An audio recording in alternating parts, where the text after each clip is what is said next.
Friends, അപ്പോൾ ദാ വീടിൻ്റെ എൻട്രൻസിലോട്ട് കിടക്കുന്ന ഒരു സൈഡ് കേട്ടോ, വൺ സൈഡേ ഉള്ളൂ. ഈ ഒരു സൈഡല്ല, ഇപ്പോൾ ഒരു സൈഡാണ് ക്ലീൻ ചെയ്യാൻ പോകുന്നത്. ഈ സൈഡിൻ്റെ ഇതാണ് കാണുന്നത്, നിറച്ച് പൂപ്പലും പുല്ലും എല്ലാം തന്നെ. ഇതൊക്കെ ഹോളോ ബ്രിക്സ് ഒക്കെയാണ് അതിൻ്റെ ഇടവഴിയെല്ലാം. ഇതും എല്ലാം ഒന്ന് അറിഞ്ഞിട്ടുണ്ട്. സാധാരണ ഞാനിത് വർഷത്തിൽ എന്തായാലും ഒരു 4-5 പ്രാവശ്യം നമ്മളിത് ക്ലീൻ ചെയ്യേണ്ടി വരും. അപ്പം ഞാൻ വിചാരിച്ചു എന്നാൽ ഇന്നിപ്പോൾ ചെയ്യുന്നില്ല. ഇന്ന് ഞാനിപ്പോൾ മുറ്റമൊക്കെ അടിച്ച് ഞാനിങ്ങ് കയറി ഈ ചപ്പ് കൂട്ടിയിട്ടിരിക്കുന്ന കണ്ടോ. ഞാൻ എന്നും മുറ്റടിക്കുന്ന ഇങ്ങനെ കൂട്ടിയിടും കേട്ടോ. കാരണം നമ്മൾ റീപ്പോർട്ട് ചെയ്യുന്ന സമയത്ത് നമുക്ക് ചപ്പിൻ്റെ ആവശ്യം വരും, ഈ കരിയിലയുടെ ആവശ്യം വരും. അപ്പോൾ ഞാനിതിപ്പോൾ നമ്മൾ പുറത്ത് പോയിട്ട് തപ്പുണ്ടല്ലോ, നമ്മൾ തന്നെ എവിടെയെങ്കിലും കൂട്ടി വെക്കുവാണെങ്കിൽ നമുക്കത് ആവശ്യത്തിന് എടുക്കാമല്ലോ. അപ്പോൾ ഞാൻ നാളെയാണ് ഇത് ചെയ്യാനായിട്ട് വിചാരിക്കുന്നത് കേട്ടോ. അപ്പോൾ നമുക്ക് ഇന്നിപ്പോൾ നമുക്കൊന്നുകൂടെ ഇത് സ്റ്റാർട്ട് ചെയ്യാം. അപ്പോൾ ഞാനിതാ ഇങ്ങനെ ഒരു സാധനം നമ്മുടെ കയ്യിലുണ്ടെങ്കിൽ നമുക്ക് ഇതിൻ്റെ ഈ പൂപ്പിൽ കുത്തിയെടുക്കാൻ എളുപ്പമാണ്. കാരണം ഇതിങ്ങനെ ഇങ്ങനെ കുത്തി എടുക്കുമ്പോൾ ഈ പൂപ്പിൽ നല്ലപോലെ പെട്ടെന്ന് വരും. ഞാൻ അങ്ങനെയാണ് സാധാരണ ഈ പൂപ്പിൽ ഇങ്ങനെ എടുക്കുന്നത്.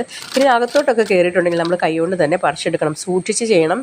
പാമ്പോ മറ്റൊക്കെ ഉണ്ടാവും. അതുകൊണ്ട് ഇങ്ങനെ ക്ലീൻ ചെയ്യുമ്പോൾ നല്ലപോലെ സൂക്ഷിച്ച് തന്നെയാണ് ഞാൻ ചെയ്യുന്നത് കേട്ടോ. പിന്നെ അതിൽ 4 പട്ടി എനിക്കുള്ളത് കൊണ്ട് അവരെ ഞാൻ അഴിച്ചു വിടും. അപ്പോൾ പിന്നെ അവരെന്തെങ്കിലും അനക്കോ മണമോ ഒക്കെ ഉണ്ടെങ്കിൽ അവരവിടെ വന്ന് കുരയ്ക്കുകയൊക്കെ ചെയ്യും കേട്ടോ. ഇപ്പോൾ എവിടേക്കോ ഓടിപ്പോയിരിക്കുകയാണ്, എന്നാലും ഈ ഒരു പരിസരത്തൊക്കെ കാണുവർ. അപ്പം അത് ഞാനിപ്പോൾ ഇങ്ങനെ ക്ലീൻ ചെയ്തെടുക്കുകയാണ്. അപ്പം ഞാൻ മൊത്തത്തിൽ ക്ലീൻ ചെയ്ത് പുല്ലൊക്കെ പറിച്ച് ഞാൻ ആ ഒരു സൈഡിന് ഞാൻ അത്യാവശ്യം നല്ല രീതിക്കാണ് ഞാൻ വൃത്തിയാക്കിയിട്ടുണ്ടെന്ന് എനിക്ക് തോന്നും കേട്ടോ. അതായത് ഇപ്പോൾ നിങ്ങൾ കണ്ടില്ലേ, ഇനി നമുക്ക് ചെയ്യാനുള്ളത് എന്താണെന്ന് വെച്ചിട്ടുണ്ടെങ്കിൽ നമ്മൾ ഈ ചെടിയാണ്, ഈ ചെടിയെ നമുക്കൊന്ന് സെറ്റ് ചെയ്ത് വെക്കണം. അപ്പോൾ ഞാനിതിനെ കട്ട് ചെയ്ത് അപ്പോൾ ഞാൻ കൂട്ടിപ്പിടിച്ചാണ് കട്ട് ചെയ്യാറ് സാധാരണ. അപ്പോൾ ഇന്നിപ്പോൾ ഒരു കയ്യിൽ മൊബൈലായതുകൊണ്ട് ആ കൂട്ടിപ്പിടിച്ച് ചെയ്യാനായിട്ട് പറ്റുന്നില്ല. ഞാനിതിനെ കാണിക്കുന്നതേ ഉള്ളൂ കേട്ടോ. ഇനി ബാക്കിയെല്ലാം ഞാനങ്ങനെ കൂട്ടിപ്പിടിച്ച് കട്ട് ചെയ്തെടുക്കും. അപ്പോൾ ഞാൻ ഈ കട്ട് ചെയ്തെടുത്തതൊക്കെ ഇല്ലേ, ഇങ്ങനെ കട്ട് ചെയ്ത് വിടുന്നതൊക്കെ ഞാനിതിൻ്റെ അപ്പുറത്തോട്ട് തന്നെ ഇടും. കാരണം ആ സൈഡിലത് കുറേയൊക്കെ നശിച്ചു പോകും, കുറേയൊക്കെ അത് അവിടെ നിന്ന് പൊടിച്ച് അത് ചെടിയായി വരും. അങ്ങനെ ഉണ്ടായിട്ടാണ് ഇത്രയും വീതിയിൽ ഇതിങ്ങനെ നിൽക്കുന്നത് കേട്ടോ. അല്ലാതെ ഇത്രയും ഇതിൽ കുഴിച്ചിട്ടതൊന്നുമല്ല. ഇതിങ്ങനെ ജസ്റ്റ് ഞാനിങ്ങനെ കട്ട് ചെയ്തെടുക്കുന്നത് കൊണ്ട് കുഴിച്ചിട്ടപ്പോൾ അങ്ങനെ തന്നെത്താൻ ഇങ്ങനെ കുറേ നല്ല രീതിയിൽ വന്നതാണ്. അതിനെ പിന്നെ ഞാൻ നല്ലപോലെ കെയർ ചെയ്യാൻ തുടങ്ങിയപ്പോഴാണ് അതിങ്ങനെ വരാൻ തുടങ്ങിയത് കേട്ടോ. ഇനി നമുക്ക് അപ്പോൾ ഈ ചെടിയുടെ ഇനി നമുക്കിത് ചട്ടിയിലുള്ള ചെടിയും കൂടി ഉണ്ട്. അപ്പോൾ ഒരു ദിവസം നമ്മളൊരു ചെടിക്ക് കെയർ കൊടുക്കുകയാണെങ്കിൽ നമ്മുടെ ഓരോ ദിവസം ഓരോന്നിന് ചെയ്യുവാണെങ്കിൽ നമുക്ക് എല്ലാ ചെടിയും തന്നെ നല്ല രീതിയിൽ നോക്കാൻ പറ്റും കേട്ടോ. അപ്പോൾ ഇതിൻ്റെ ബാക്കിയല്ല, ഇതിൻ്റെ മദർ പ്ലാന്റ് ആണ് ഇതെല്ലാം.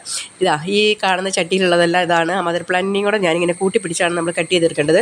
അത് ഞാൻ കട്ട് ചെയ്തെടുത്ത് ഈ കിടക്കുന്ന കണ്ടോ, ഇതുപോലെ വരുന്നതിനെയാണ് ഞാൻ ആ സൈഡിലൊക്കെ ഇങ്ങനെ വെറുതെ സ്റ്റാരിൽ കൂട്ടിയിട്ട് അതിനകത്തോട്ട് കുത്തിയിട്ട് ചുമ്മാ വെള്ളം തെളിച്ച് കൊടുത്തപ്പോൾ അത് ഉണ്ടായതാണ്. അപ്പോൾ അന്ന് അങ്ങനെ പിടിച്ചു വന്നപ്പോൾ പിന്നെ ഞാൻ അതിനെ നോക്കാൻ തുടങ്ങി. അതുകൊണ്ടാണ് അത് അത്രയും ഭംഗിയിൽ ഇപ്പോൾ ഉണ്ടായി വന്നിരിക്കുന്നത് കേട്ടോ. അപ്പോൾ അതും ക്ലീനായി കഴിഞ്ഞു. അപ്പോൾ ഇന്നത്തെ ദിവസം ഇതാണ് ഞാൻ ചെയ്ത്. അപ്പോൾ ഒത്തിരി സമയം എടുത്തു കേട്ടോ, 1 മണിക്കൂർ എടുത്തു. ഞാനിതെല്ലാം പുല്ലെല്ലാം പറിച്ച് അവിടെയൊക്കെ വൃത്തിയാക്കി ഇതൊക്കെ കട്ട് ചെയ്ത് വന്നപ്പോഴേക്കും 1 മണിക്കൂർ കഴിഞ്ഞു കേട്ടോ. എന്നാലും നമ്മൾ ഈ ചെടികളെ സ്നേഹിക്കുന്നവർ തീർച്ചയായിട്ടും ഇങ്ങനത്തെ ഒരു സാറ്റിസ്ഫാക്ഷൻ നമുക്കുണ്ടാവും. നമ്മൾ ഈ വീട്ടിലോട്ട് ഇങ്ങനെ കയറി വരുമ്പോൾ നമ്മുടെ ആ ഒരു ഭാഗം കിടക്കുന്ന ആ ഭംഗിയൊക്കെ കാണുമ്പോൾ നമുക്ക് വളരെ സന്തോഷം ഉണ്ടാവും കേട്ടോ.